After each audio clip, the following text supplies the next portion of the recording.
Now that we've looked at branding and brand value, let's move on to the oldest form of communication, interpersonal relationships. While younger members of our society may be more comfortable or accustomed to talking with their thumbs versus their mouths, it's still critical that we all engage in real dialogues with real people versus computer, tablets, or smartphones. If you want to increase your chances of success, mastering interpersonal relationships is essential.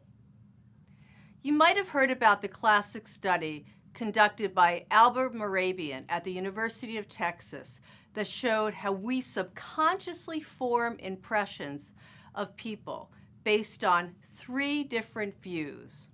1, their body language. 2, their tone of voice. And 3, their actual words. This basically describes your initial impression of somebody when you first meet them, or perhaps watch them give a presentation to a large group or to a group of 1 person. You did that without even knowing when you began watching the videos for this course, and for all of the courses you've taken, both online and in person. What do you subconsciously think of the person presenting? Are they going to be somebody you want to work with or get to know? Or are you contemplating a quick exit? Plus, remember, people are evaluating you in the same manner. So, I'm sure you'd like to know what the study revealed. Well, these 3 attributes, body language, tone of voice, and actual words, all have to add up to 100% of the impression we form. Can you guess how the percentages add up? I'll give you a minute to write them down before I share the answers. Well, it turns out that actual words represent only 7% of our impression of the person. The study showed that when it comes to how we perceive somebody, body language was responsible for 55% of our opinion. And if you're good at math, you can figure out the tone of voice is 38%. How many of you guessed the correct percentages? Well, this is interesting and powerful. In general, you need to consider the impact this has as it relates to non-visually based virtual communication, like email, texts, or tweets, which don't offer us the opportunity to read body language or hear tone of voice. Hopefully, that helps underscore your understanding of the importance of interpersonal skills. How many times have you misinterpreted an email or a text message from a friend or colleague? You read the message from your own perspective, and then you react. Yet the tone intended by the sender might have been completely different from the impression you've gotten. And your reaction reflects this disconnect. For example, you might interpret something that was intended to be humorous as an insult. I'm confident that everybody knows what I mean, regardless of which end of the message you were on.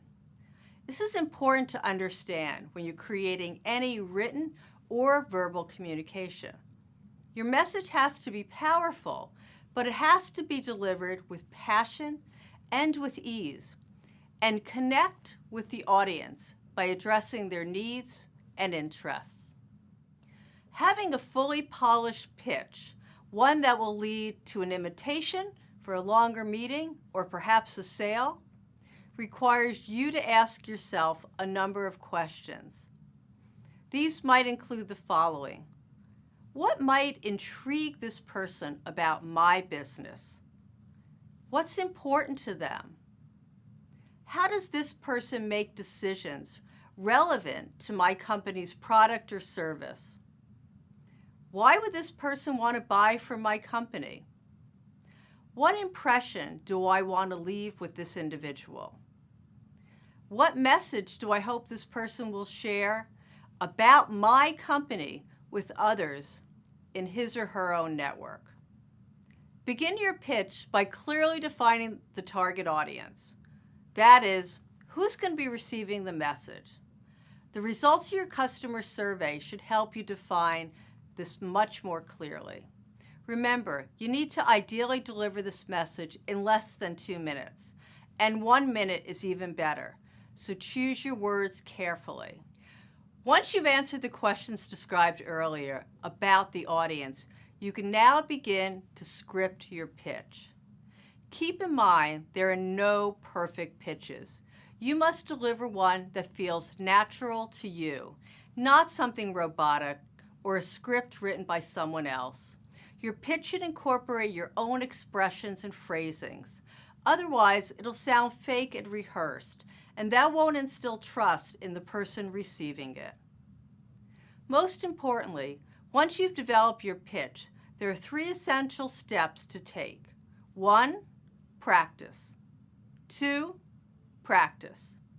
And 3, practice. Some people like to practice in front of the mirror, while others prefer to rehearse in front of friends or families, or perhaps even your dog. I highly recommend you record your pitch on video so you can see what others are seeing and experiencing. This might seem awkward or even scary at first, but I promise you it'll have a huge impact in a very positive way on how you present in the future.